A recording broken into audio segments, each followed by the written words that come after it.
Samantala, sa panlabas na anyo, may isang makapangyarihang figura na nabuo sa likuran ni Chuzhou, na kumakatawan sa makinang na pantas na tunay na monarko ng dalisay na pinagmulan at mistikong Dao. Nang makita ito ni Chuzhou, lubha siyang nagulantang at namangha na nagkamit siya ng ganoon kalakas na lakas pagkatapos lamang ng 2 buwang pagsasanay. At habang unti-unting naglaho ang figura, ipinahayag ni Mang na sa kanyang tulong, si Chuzhou ay may kakayahan na ngayong tuparin ang kanyang tungkulin bilang Dragon Vein, at dahil dito, ang enerhiya ng dragon ng dakilang dinastiyang Xia ay sa wakas mapapalaya na mula sa kamay ng 9 na maharlikang pamilya. Handa na siya, kaya kailangan na nilang magsimula. Samantala, sa punong himpilan ng Dragon Sparrow, hindi napigilan ni Wang Xing na itago ang kanyang hindi paniniwala nang marinig na patay na si Chu Baozhen. Iyon na ang ika-5 konserbatibong miyembro ng maharlikang pamilya na namatay sa nakalipas na 2 buwan. Ibig sabihin nito, ang mga konserbatibo sa maharlikang pamilya ay lubusang naiwan sa dehado sa kanilang pakikibaka laban sa mga radikal. Ang balanse ng kapangyarihan sa paggawa ng desisyon ng maharlikang pamilya ay sumang-ayon na sa mga radikal, at ang mga radikal na ito ay malamang na nagsisimula ng maimpluwensyahan ang kabuuang proseso ng pagpapasya sa loob ng maharlikang pamilya. Makalipas ang 2 araw, gaganapin ang ika-60 anibersaryo ng pag-ikot ng 9 na maharlikang pamilya ng kanilang mga Dragon Vein. At sa kritikal na panahong ito, nagsimula na ang paglilinis sa mga konserbatibo. Ibig sabihin nito, pagkatapos mapalitan ang mga Dragon Vein, malamang na magdeklara ng digmaan ang maharlikang pamilya laban sa Wado. Sa kasagsagan nito, kayang supalin ng Dragon Sparrow ang kapangyarihan ng maharlikang pamilya. Ngunit ngayon, naputol ang iniisip ni Wang Jit nang biglang tumunog ang kampana sa pinto ng kanyang opisina. Nang sabihin niyang pumasok ang nasa kabilang dulo, pumasok ang isang malaking lalaki na may modernong flat top na gupit at iniabot sa kanya ang isang file, at sinabihan siyang tingnan ito. Siya ang senior commander, si Fong Haiyan. Nagtanong si Wang Ziding kung tungkol saan ang file, ngunit nang buksan niya ito, kumislap ang kanyang mga mata sa ilalim ng kanyang salamin. At tila, ang file ay tungkol kay Yi. Habang binabasa, namangha si Wang Xing na ang mahiwagang powerhouse na nagpabago ng takbo sa Western City War Zone ay siya palang pangulo ng Dragon Blood Society. At higit pa rito, siya ay isang first-year student sa Wado University. Sa sandaling yun, seryosong nahirapan si Wang Ziding na tanggapin ang ulat na ito bilang katotohanan. Pagkatapos ng lahat, isang kolehiyong estudyante ang nagligtas ng isang larangan ng digmaan.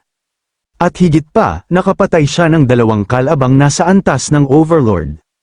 Ang potensyal na ito ay nalampasan na ang kay Fu Hongying, na kilala bilang Martial Saint.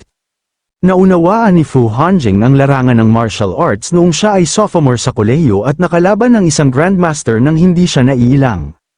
Ngunit ang tagumpay na ito ay itinuring na walang katulad at walang kapantay. Nang isipin ni Wang Xing kung ano ang katumbas ng record ni Yi, naisip niya ngayon na ang pambihirang nilalang na ito ay naging nag-iisang pinakamahusay sa lahat ng panahon.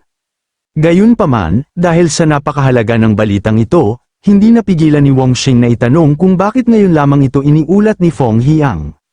Simpleng sagot ni Fan Hiang na inutusan siya ni Yi na may mga kaaway sila sa loob ng kanilang hanay. Kaya naman, hindi pa siya maaaring magpakita sa ngayon. Sa sandaling yun, mabilis na napagtanto ni Wang Xing na si Yi ay may mataas na lugar sa puso ni Fang Gaieneng na kahit ang mahigpit na senior commander na ito ay kusang itinago ito sa kanyang nakatataas. Ngunit gayunpaman, nag-usisa siyang malaman kung ano ang nagbago sa kasalukuyan upang kusang ibigay ni Fan Hiang ang file ni Yi sa kanya.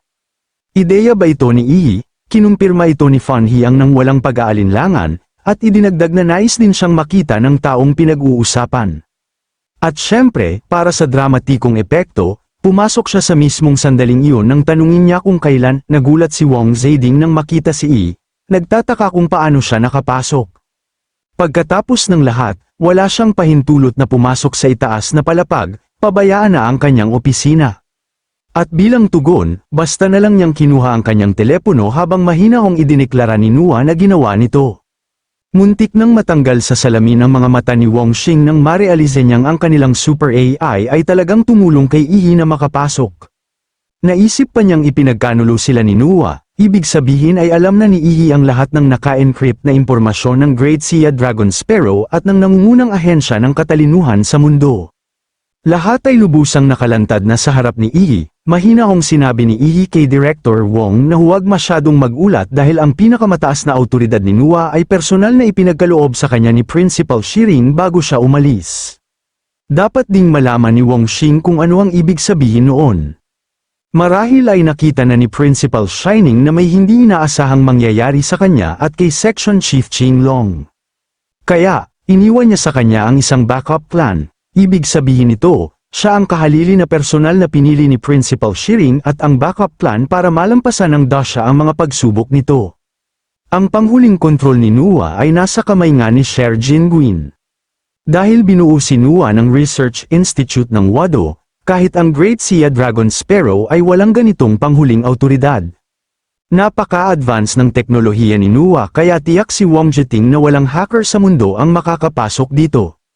Kung makakahanap sila ng paraan para makapasok, makukuha na ng Great Sea Dragon Sparrow ang pinakamataas na awtoridad ni Nua at hindi nila ito hahayaang manatiling nakatago sa mga kamay ni Sherwin magpakailanman. Kaya tama si Iggy, iniwan ni Fan Hiang ang dalawa upang mag-usap, at isinara ang pinto sa kanyang likuran. Pagpipigil sa kanyang sarili, nagtanong si Wong Xing kung ano nga ba ang dahilan ng pagpunta ni Iggy sa kanya sa panahong ito. Bagamat walang ekspresyon ang mukha ni Wong Xing, sa loob-looban niya ay natuwa siya na ang matandang fox na si Shining ay nag-iwan ng kayamanan para sa Great Sea. Ito ang tama, kung ang matandang fox na yun ay walang iniwan at basta na lang naglaho kasama ang Asher Dragon, iyon ang magpapabahala kay Wong Xing.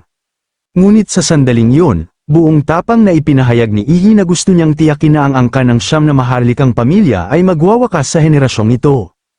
Hindi makapaniwala si Wong Jing sa kanyang pandinig habang tinatanong kung ano ang sinasabi nito. Ang 9 na maharlikang pamilya ay hindi kasing simple ng iniisip ni Iggy. Bago pa makapagpaliwanag si Wong Ji, pinutol siya nito sa isang linya. Kaya naman, may paraan siya upang alisin ang Dragon Vein mula sa maharlikang pamilya at ilagay ito sa kamay ng bansa. Sa ganoong paraan, makakakilos sila ng payapa ang loob ng hindi nababahala na ang mga duwag na magnanakaw na yun ay matatalo at hihilahin pababa ang Great Sea kasama nila. Tungkol naman sa mga eksperto sa mga maharlikang pamilya, hindi na kailangan pang makialam ng Great Sea Dragon Sparrow, dapat nilang iwan yun sa kanya at sa Monster Organization.